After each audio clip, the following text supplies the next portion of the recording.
Hi, welcome to our Wednesday of Father Bible study. My name is John. I'm the pastor of First United Methodist Church in Mountain City, Tennessee, and Trade United Methodist Church in Trade, Tennessee. Today is Wednesday, the 16th of August, and I am back from the mission trip, and that is a good thing. So I thought I'd take a little bit of time today to talk about our mission trip, why we do missions, and hopefully talk about some of the common questions or concerns that people seem to have about that. But first of all, I want to share a mug with you. You know, I've been switching to buying pins, little lapel pins, to commemorate trips and vacations and things because they take up a lot less space. But I got one mug. I got a bunch of pins too, but I got one mug. This is a mug. Can you see that? It says Mason on it, so it's by the Mason Jar Company. It's nice. It's got a little thumb rest on the handle. It's big. We went to a team breakfast on our last day together, and the restaurant we went to, a little mom and pop restaurant called Eagle's Nest in Deshka Landing, just north of Willow, was a really nice place. Good food, good time together, and they served coffee in these mugs. And I said, I've got to have one of those. And the lady said, well, I got them at Fred Meyer's, local grocery store.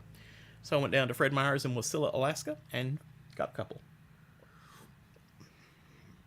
So they work really well. This is going to be one of my usable mugs.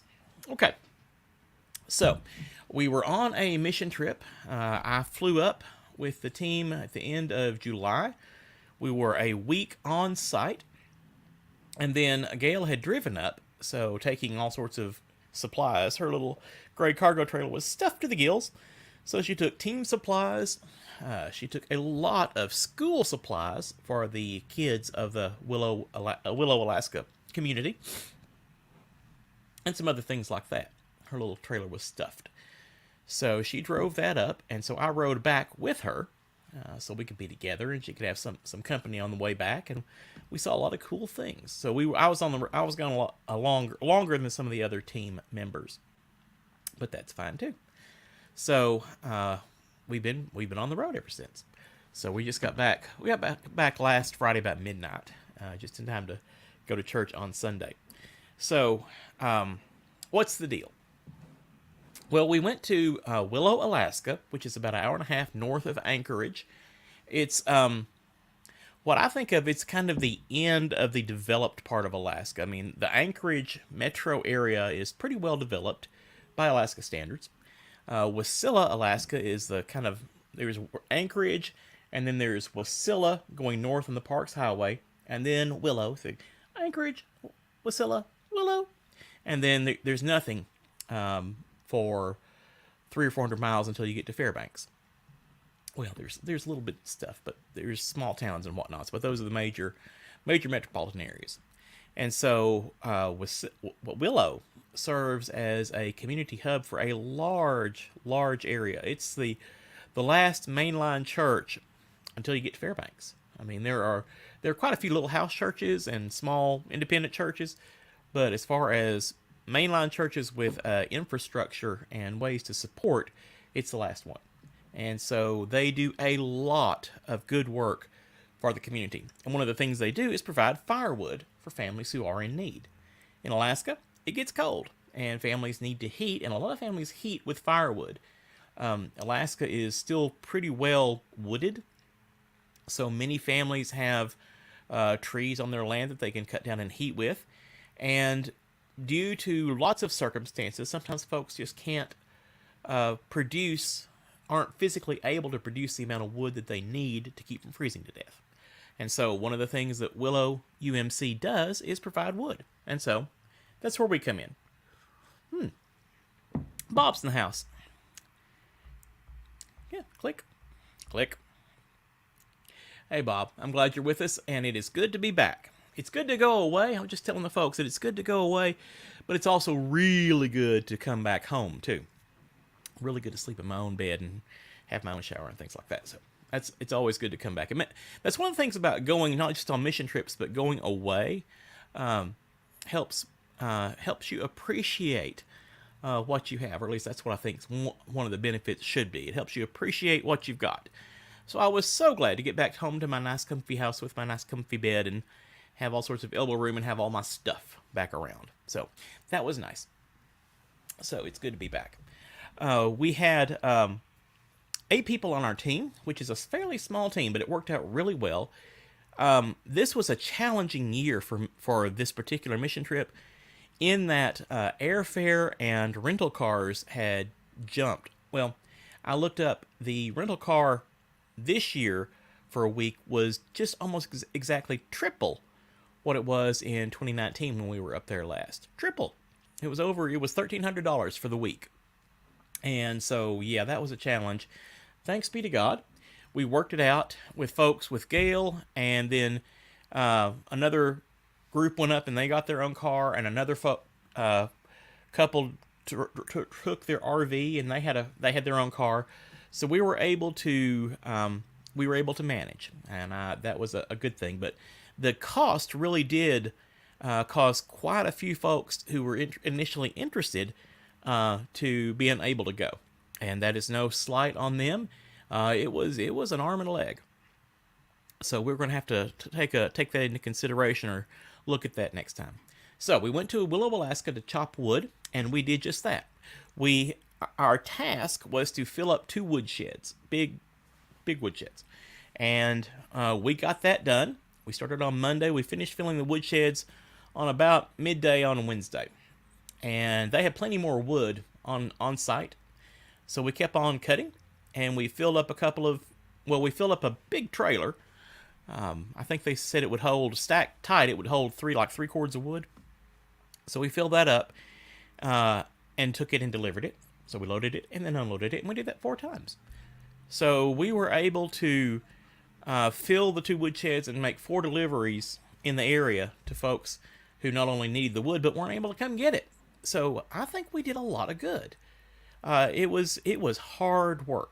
I mean, no doubt it was hard work, and I did not do a sufficient preparation in walking and lifting, but I got it done. So God is good. We were working a lot slower by the end of the week than we were at the start of the week, but we were able to get our work done. The site director, the pastor of the church, said he was happy with what we had accomplished. So that's a good thing. So let me show you some pictures. Oh, and I didn't crack the whip and make the team slave away all day, every day. When the workday was over, and also Sunday afternoon after church, before the work week began, we were able to do an outing. We went to Denali on Sunday, and got back late, but it was worth it. And then after the workday, several days, we went out and did other outings. We went to a musher's house. Her son, who was like 6 or 8, is a world champion musher in his age bracket. They do speed mushing. They don't do the long dog sled race like the Iditarod. They do short, I guess almost like track racing. I'm not quite sure. I never heard of it. It was a new one on me. But she said that they were able to sleep in their own beds every night, which was an added advantage of doing that type of sled dog competition. But their dogs were well loved, and they loved to run. Oh my, they were so excited.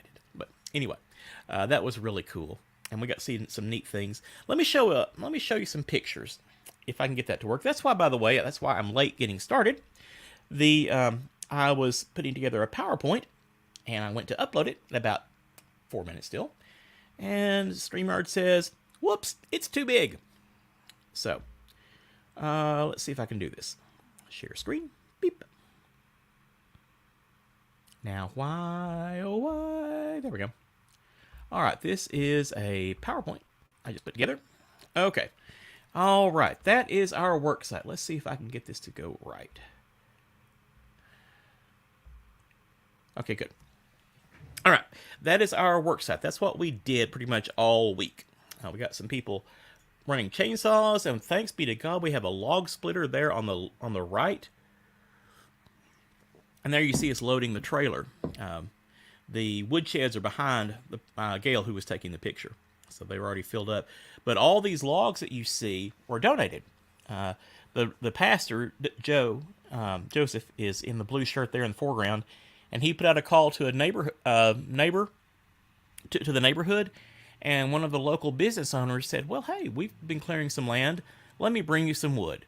So he brought all those stacks of wood, and where the trailer sits were 3 more stacks that we were able to already process. And that was a good thing, too, because the guy who had brought them actually accidentally kind of left him in the driveway, the back driveway of the facility. And so Joseph said if we could get those cleared out, that would be a huge help. So we did. That was one of our first jobs, is to clear those logs out. So that was our work week, Monday through Friday from 8 to about 4, break for lunch. And so we cut wood, and we sliced wood, and we stacked wood. And it was a good thing. It was a good thing. That is the smaller of the 2 sheds. The bigger one to the left is about double that size. But one of the women on our team, she heats with wood and has been heating with wood for basically her entire life. So she was an expert at stacking wood. I enjoy stacking wood, but Teresa was a pro. So she was on primary stacking duty. And I checked with her many times to make sure that she was okay, that she wasn't too tired and didn't feel put upon. And she said, no, she was having fun. So we all had a good time. We all worked and got really sore, but it was really satisfying work. And we worked well together.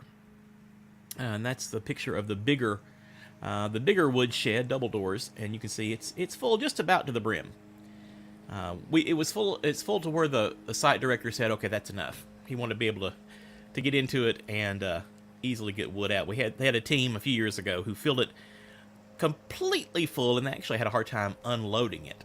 So he said he needed a little bit of space to be able to unload. I said, okay. All right, and let's see. Yeah, this is just a time lapse of the team doing the work, and yeah, that was the week. Sawing logs and then splitting them on the log splitter and loading up the trailer. Yeah. So that was what we did, and people they worked hard. The team worked really hard. So that's a good thing. Let's see if I can. Yeah, and that's us making a delivery to one of the families. That the young man with the navy shirt, he got a little choked up, and that touched all of our hearts. But he and his mom, they are hard workers. The dad is off. He works with the power company, clearing right away. They are hard workers, but they lost a lot in the fires in 2019 and 2018, and they've just been having a hard time making ends meet. They work hard, but everything in Alaska is kind of expensive, and so they just weren't able to quite get it together. So they were really appreciative of the wood, and when we pulled up, the mom and son were there, gloves on, leaning against the woodshed, ready to help, and they worked hard. So much respect, and I'm so glad and so honored that we were able to help them out. We also took wood to a lady, a widow, who was just physically unable to get the wood she needed to heat her house.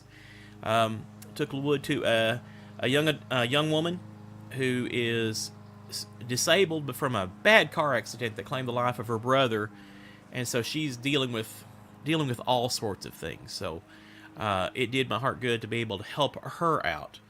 So this wood makes a difference. It makes a real difference. Now, as I said, in the off time, we were able to go see some things. Now, this is Sunday when we went out to see Denali, and I am so excited that I got this picture. I was able to take this picture from the Denali State Park overlook, south overlook.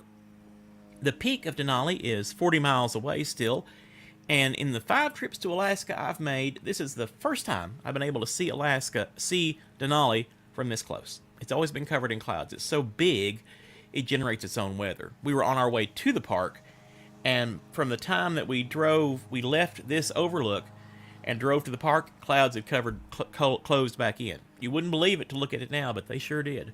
They closed right back in. But that was okay. We still had a wonderful time. We saw the visitor center, drove around the park a little bit, and just had a good day of it. It was really, really nice. And on, I believe it was Thursday, we drove the road to Hatcher Pass.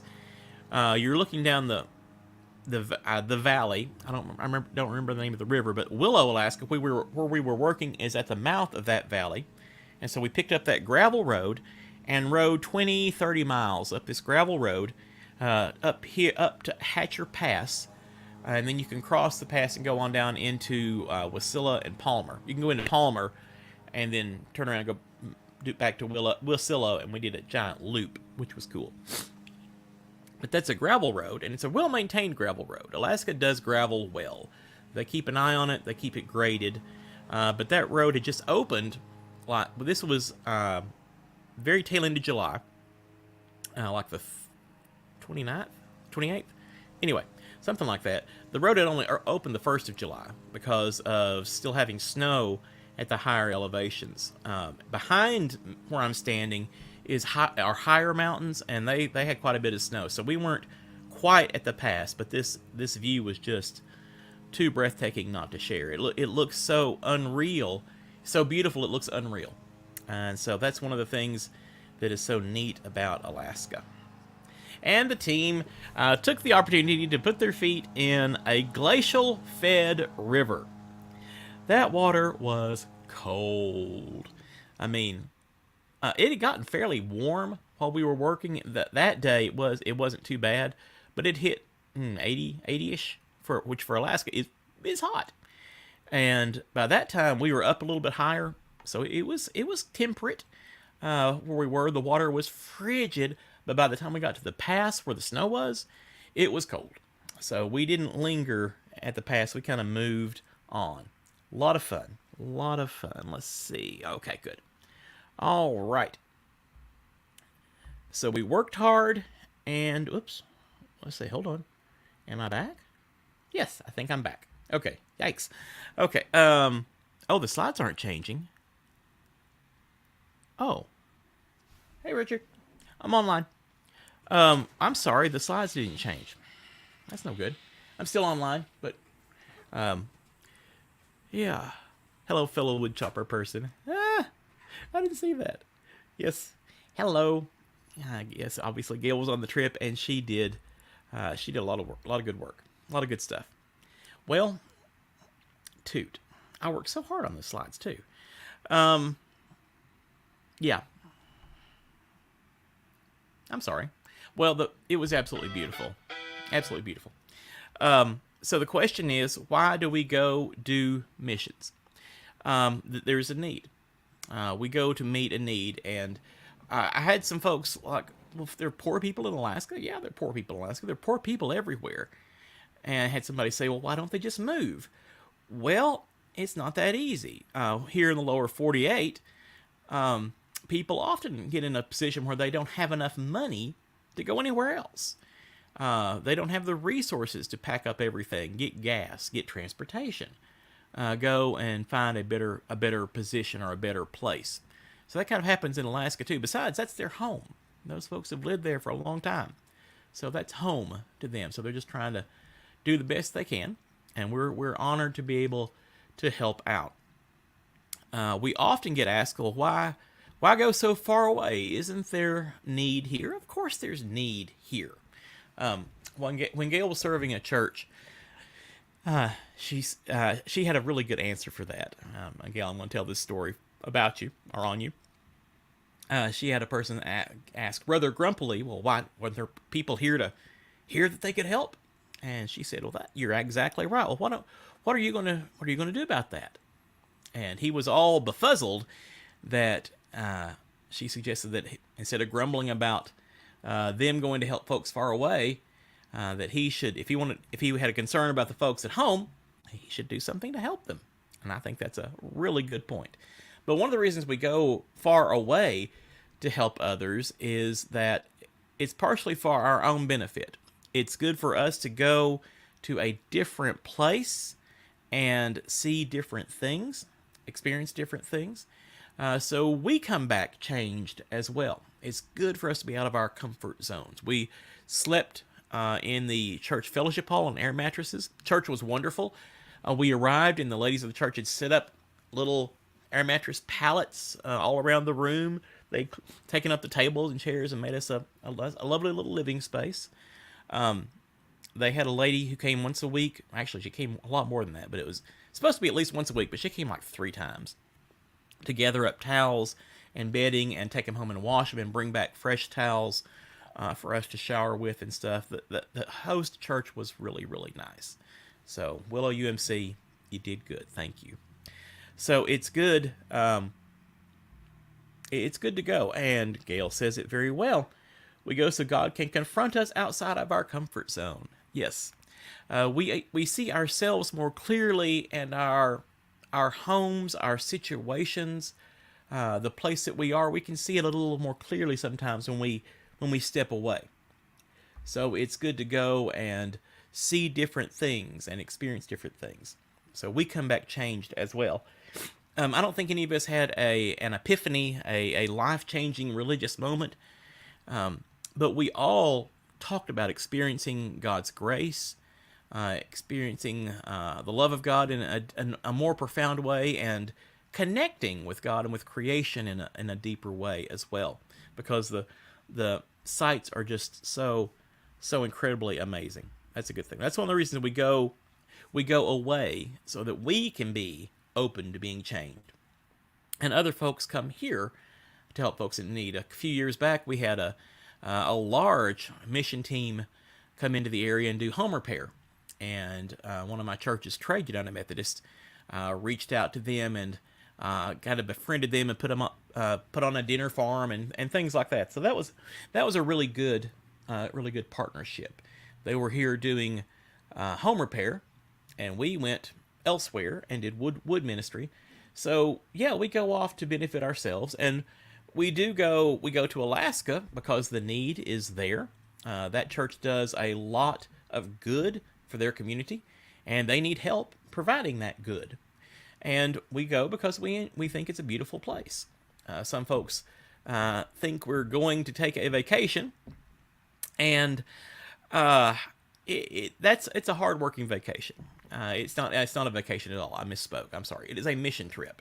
Our work is the primary purpose, and we work in some sightseeing and some experiences to kind of get the flavor of the place, to get a cultural understanding of the place, so that we can grow with appreciating what God has done in other places, and more appreciation of where we are in our own lives. In fact, we were working through the United Methodist Volunteers in Mission, UMVIM, and one of their UMVIM's requirements is a cultural experience. So we went and talked to the musher about what it's like to live in Alaska. We talked to all the people that we delivered wood to, so that we could hear their stories and things like that. Oh yeah, thank you, Gail. She's reminding me that work of at least 6 hours a day is required. So yeah, we didn't go and chop wood for an hour and then go play the rest of the day. Now, we worked 8 to 4, Monday through Friday, and it was good. It was nice that during the summer it stays light so late, so we had plenty of daylight to go explore afterward. But it was good. A couple of days we stayed home, stayed at the church, and just kind of rested. Because it was non-stop. It was fast-paced work and physically challenging work, so that was a good thing. So I'm running long, so we'll kind of wrap this up. I thank God we're back and back safely. I thank God that we were able to go and help others and see some amazing things and meet some really cool people. It's really nice to go and meet folks and hear their stories and just see what God is doing in other parts of the world. So I'm glad I went. I'm about back up to speed. I took a lot of Advil on the trip, and that's okay. It was a good time, a good trip. So I hope you guys have been having a good couple of weeks while I've been gone. We'll get back into scripture study here next week, but I just wanted to kind of fill you in on where I was and what I was doing. And I hope that you guys have a good week. Hope to see you on Sunday, either here in church. We've got church at 11 here at First Mountain City, and we have it at 9:30 up on the mountain at Trade, Tennessee, and then of course we'll be online at the 11 o'clock service here. So you guys have a blessed day, and we will see you next time. Take care. God bless.